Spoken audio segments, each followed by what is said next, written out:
नमस्कार। Something in between के 303 episode में आप सभी का स्वागत है। ये बेहद अच्छी खबर है कि सरकार एंटी हेट स्पीच लॉ लाने जा रही है। इससे संबंधित कानून का मसौदा बनाने की प्रक्रिया शुरू है। सरकार की मंशा खास तौर पर सोशल मीडिया में आपत्तिजनक सामग्रियों के जरिए हिंसा और नफरत फैलाने की कोशिशों पर लगाम लगाना है। मीडिया रिपोर्ट के मुताबिक इस कानून के जरिए सरकार हिंसा और नफरत फैलाने वाले भाषणों, बयानों और सामग्रियों की परिभाषा तय करेगी। उम्मीद जताई जा रही है कि इस साल के अंत तक एंटी हेट स्पीच लॉ का काम पूरा हो जाएगा। सवाल है कि इस कानून का क्यों समर्थन किया जाना चाहिए। वर्तमान समय में यह क्यों जरूरी है? दरअसल अपने देश में ही नहीं, पूरी दुनिया में सोशल मीडिया समाज में नफरत और हिंसा फैलाने का सबसे बड़ा माध्यम हो गया है। सोशल मीडिया प्लेटफॉर्म पलक झपकते ही किसी की प्रतिष्ठा को तार तार कर देते हैं। दूसरी समस्या, सोशल मीडिया का एक समानांतर सरकार के रूप में स्थापित हो जाना है। इस प्लेटफॉर्म पर लोग कुछ भी लिख रहे हैं। इसके लिए ना तो तथ्यों की जरूरत है और ना ही प्रामाणिकता की। शर्मनाक यह है कि इस पर रोक लगाने का विरोध करने वाले इसे अभिव्यक्ति की स्वतंत्रता पर खतरे के रूप में प्रचारित कर रहे हैं। हमारे देश की समस्या यह है कि एक ओर सोशल मीडिया का दुनिया भर में विस्तार हो रहा है और दूसरी ओर हम कई पुराने कानूनों के माध्यम से इसके जरिए फैलाई जा रही हिंसा और नफरत पर लगाम लगाने की असफल कोशिश कर रहे हैं। अलग अलग देशों ने सोशल मीडिया के खतरे को पहचानकर उचित कदम उठाए हैं। मसलन अमेरिका सहित कई यूरोपीय देशों ने नफरत फैलाने वाले भाषणों और टिप्पणियों की परिभाषा तय की है। यूरोपीय देशों में असहिष्णुता के आधार पर नस्लीय घृणा के खिलाफ गलत बयानबाजी या भड़काऊ बयान को जायज ठहराने को हेट स्पीच के दायरे में रखा है। अमेरिकी संविधान का पहला संशोधन ही संसद को मुक्त अभिव्यक्ति पर अंकुश लगाने का कानून बनाने से रोकता है। बावजूद इसके अमेरिकी सुप्रीम कोर्ट ने घटिया अभिव्यक्ति पर अंकुश लगाने वाले कानून को संवैधानिक मानने की व्यवस्था दी है।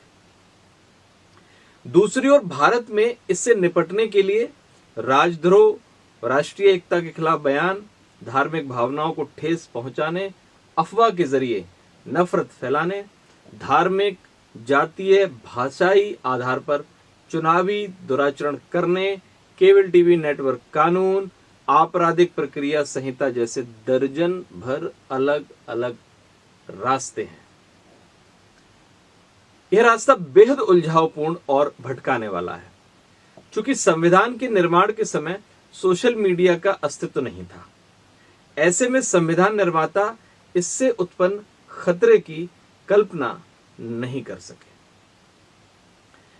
अब जबकि सोशल मीडिया पर डाली जाने वाली सामग्रियों से जो भी उपजी हुई समस्याएं हैं वो हद से बाहर जा रही हैं। ऐसे में जरूरी है कि इस पर नकेल डालने के लिए अलग से सख्त कानून की आवश्यकता है।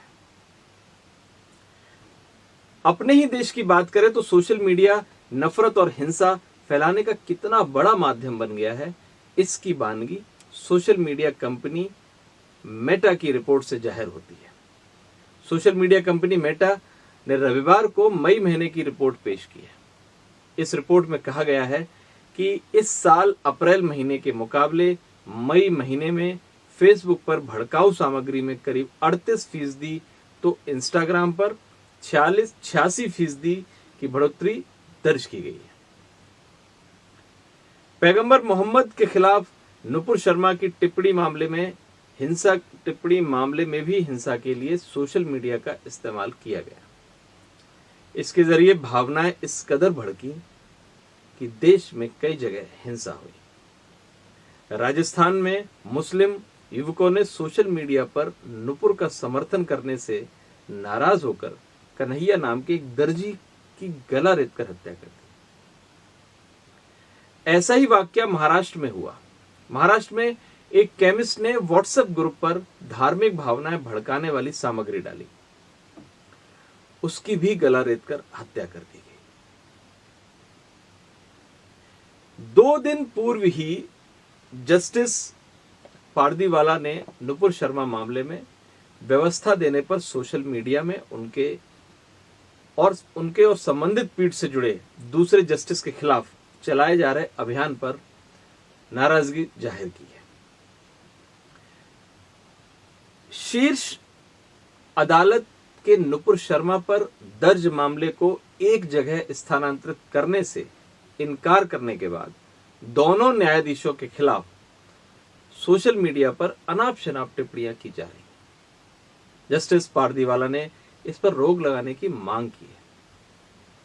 उन्होंने कहा कि समय आ गया है कि सोशल मीडिया पर नकेल कसी जाए।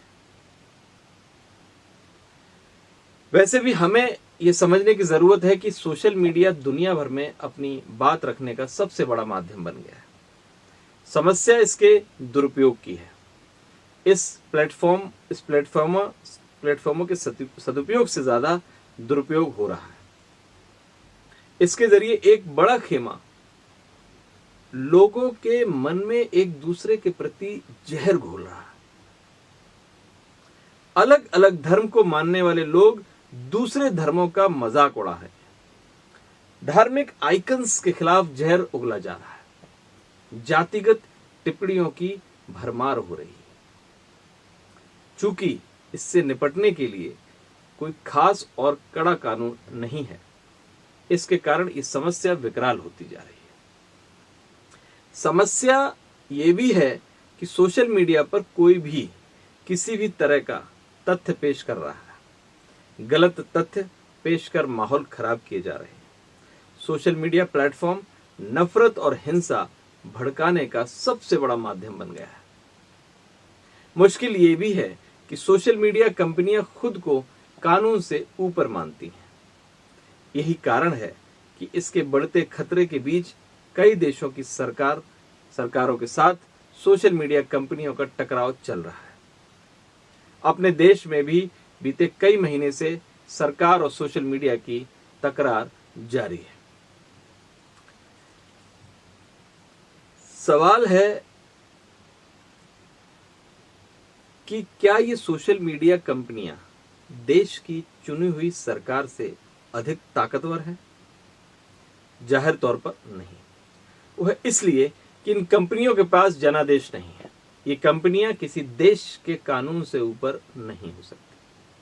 ऐसे में एंटी हेट स्पीच लॉ के अलावा इन सोशल मीडिया कंपनी की भी बेहद सख्ती के साथ जिम्मेदारी तय करने की जरूरत है। फिर सवाल यह भी है कि क्या अभिव्यक्ति की स्वतंत्रता के नाम पर हमें कुछ भी बोलने लिखने की आजादी है? जाहिर तौर पर नहीं। ऐसी आजादी किस काम की जिससे देश और समाज ही टूट जाए? इसलिए एंटी हेट स्पीच लॉ का स्वागत किया जाना चाहिए। देश को इस कानून की सख्त जरूरत है। कानून बनाने में पहले ही बहुत देर हो चुकी है। इसलिए इसके विरोध की परवाह न कर सरकार को ईमानदारी और तेजी के साथ आगे बढ़ना चाहिए। नमस्कार।